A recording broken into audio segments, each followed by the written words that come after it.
हमारे साथ मौजूद हैं पिलडाट के सरबराह अहमद बिलाल महबूब साहब। अहमद बिलाल महबूब साहब, बहुत शुक्रिया हमें ज्वाइन करने के लिए। सर, हम ये एक कॉन्वर्सेशन जो है, डिबेट जो है, दोबारा से हम शुरू करना चाह रहे हैं कि सूबे जो हैं, छोटे फेडरेटिंग यूनिट्स जो हैं, वो पाकिस्तान के लिए अच्छी गवर्नेंस के लिए क्यों ज़रूरी है, लेकिन इसके अंदर क्या रुकावटें हैं। पॉलिटिकल विल की बात हो गई, टेक्निकलिटीज़ की बात हो गई, इन सब चीज़ों की बात हो गई है। आप बताइएगा, आप क्या समझते हैं कि इसके अंदर रुकावट, ऑब्स्टिकल सबसे पहले आपको कहां पर नजर आते हैं?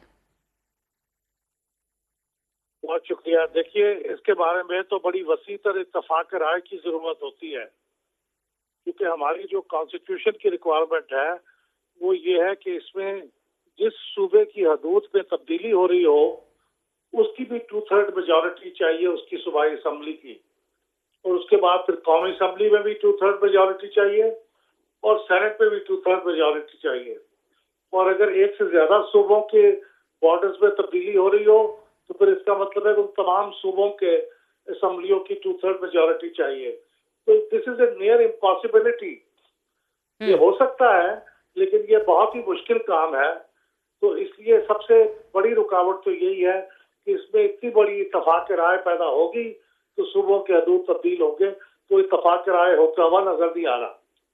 सही, और डेफिनेटली ये बहुत बड़ा चैलेंज है। पहले तो 2/3 मेजोरिटी असम्बली में होना, बाकी सूबाई असम्बलियाँ जो हैं उनके अंदर होना, ताकि हदबंदी जो है उसको दोबारा से किया जा सके। लेकिन लेट्स इमेजिन अगर ये हो जाता है, कंसेंसस पैदा हो जाता है, इत्तेफाक राय पैदा हो जाता है, उसके बाद के चैलेंजेस जो हैं वो क्या होंगे? हमें कॉन्स्टिट्यूशन के अंदर किस तरह से तब्दीलियां करनी पड़ेंगी? देखिए, जब ये बड़ा फैसला हो जाएगा कि कोई नए सूबे बन गए हैं तो फिर सूबों के बारे में तो आइन में पहले ही चीजें मौजूद हैं कि हर सूबे का एक हाई कोर्ट होगा, हर सूबे की एक असेंबली होगी, हर सूबे का एक गवर्नर होगा, हर सूबे का एक पब्लिक सर्विस कमीशन होगा। ये सारी चीजें तो ऑलरेडी लेट डाउन है।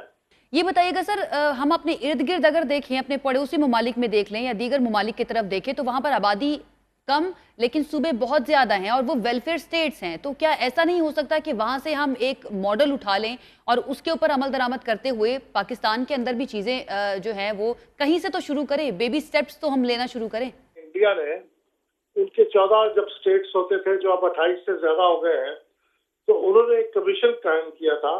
उसने 2-3 साल काम किया था, स्टडी की थी, और उसके बाद उन्होंने फिर एक स्कीम पेश की थी कि हमारे मुल्क में इतने स्टेट्स होनी चाहिए, और उसकी इकोनॉमी, उसकी सोशल, उसकी लैंग्विस्टिक, उसके जो तमाम मसाइल थे उनका जायजा लिया था।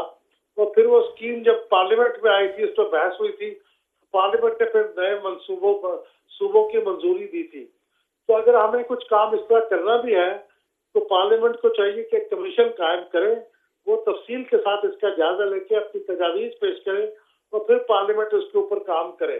लेकिन मुझे लगता है कि ये बड़ा मुश्किल काम है कि उसके ऊपर सूबों का इत्तफाक राय हो सके। सही, बड़ा मुश्किल काम है बेशक, और ये अभी नहीं, बहुत पुरानी बहस है जिसके ऊपर बार बार बात की जाती रही है, मुख्तलिफ हुकूमतें भी बात करती रही हैं। बहरहाल जो मुख्तलिफ सियासी पार्टियां हैं वो ये मुतालबा अपने सामने रखती हैं, कुछ लिसानी बुनियादों पर रखती हैं, कुछ सकाफती बुनियादों पर, आबादी के ऊपर भी बात की जाती है, फिर एरिया वाइज बात की जाती है। अगर हम मिसालें देखें, जिन लोगों ने नए सूबे बनाए, जिन ममालिक ने नए सूबे बनाए हैं, कौन से जो मॉडल है वो ज़्यादा कामयाब रहा है? क्योंकि लिसानी बुनियादों पर जब बात की जाती है तो ये एक बड़ी कंट्रोवर्शियल सी सिचुएशन बन जाती है। कहते हैं कि इंतज़ामी बुनियादों पर बनने चाहिए या पॉपुलेशन और एरिया वाइज बनने चाहिए। ज़्यादा कामयाबी जो है दीगर ममालिक को किस में हासिल हुई है? उस बारे में मैं कहूँगा कि इंडिया की मिसाल सबसे अच्छी है। एक तो हमारी तरह का मुल्क है और वहाँ पे सूबों की तादाद 2 गुना से ज्यादा हुई है, और इसके बावजूद ये अमल जारी है। वहाँ पे नए सूबे बनाने का अमल हमारी निस्बत बहुत आसान है, हमारा तो बहुत मुश्किल है। तो इंडिया में जो नए सूबे बने हैं, नई स्टेट्स बनी हैं, वो बड़ी कामयाबी के साथ वो सिस्टम चल पड़ा है। वहाँ कहीं ऐसा नहीं हुआ कि नया सूबा बना हो और फिर वो नाकाम हो गया और उसको उन्होंने रोल बैक किया हो। तो मैं समझता हूँ कि इंडिया की मिसाल तो हमें सामने रखना चाहिए, और वो मैं पहले भी बयान कर चुका हूँ कि उसमें पहले एक कमीशन डीप स्टडी करे, तजावीज मुरतब करे और पार्लियामेंट के सामने वो लेके आए। सही है। आखिरी सवाल सर आपसे मैं करना चाहूँगी, एक थिंक टैंक के सरबराह हैं आप। मुख्तलिफ हुकूमतों के साथ आपके राब्ते भी रही हैं, उनके साथ बातचीत भी होती रही है, आपको भी पॉलिटिकल विल की कमी नज़र आ रही है या फिर कोई और मामला आपको नज़र आ रहा है कि टेक्निकल कैपेबिलिटी नहीं है हमारी राइट नाउ ये सूबे बनाने की? मेरे ख्याल में पॉलिटिकल विल की भी कमी है। मसला आप मिसाल देखें, अगर नए सूबे बनेंगे तो सिंध में जाहिर है एक से ज्यादा सूबा बनेगा ना। तो सिंध के जो पाकिस्तान पीपल्स पार्टी है या सिंधु देश के लोग, हामी जो लोग हैं या जे सिंध महाज के लोग हैं, वो तो सिंध की तकसीम को कहते हैं हमारी माँ को तकसीम करने के मतलब थे। वो किसी कीमत पे ये करने नहीं देते और वो कहते हैं कि हम तो इसलिए मारेंगे, मर जाएंगे, लेकिन सूबे तो तकसीम नहीं होने देंगे। तो इस तरह की जब जज्बाती लगाव आपका हो तो फिर आप किस तरह से मजीद सूबे बनाएंगे? और यही काम सूबा खैबर पख्तूनख्वा के अंदर है। वहाँ पे भी आपने देखा बहुत खून बहा है सूबा हजारा के नाम बिल्कुल। तो इसी तरह पंजाब के अंदर जो सराइकी सूबा या भावलपुर या मुल्तान का सूबा, जनूबी पंजाब का सूबा, वो बनाने की भी कोशिशें हुई है, वो भी कामयाब नहीं हुई। तो पॉलिटिकल विल की भी कमी है और इसकी वजह ये भी है कि ये करने के लिए जिस इत्तफाक राय की जरूरत है वो इत्तफाक राय मौजूद नहीं है।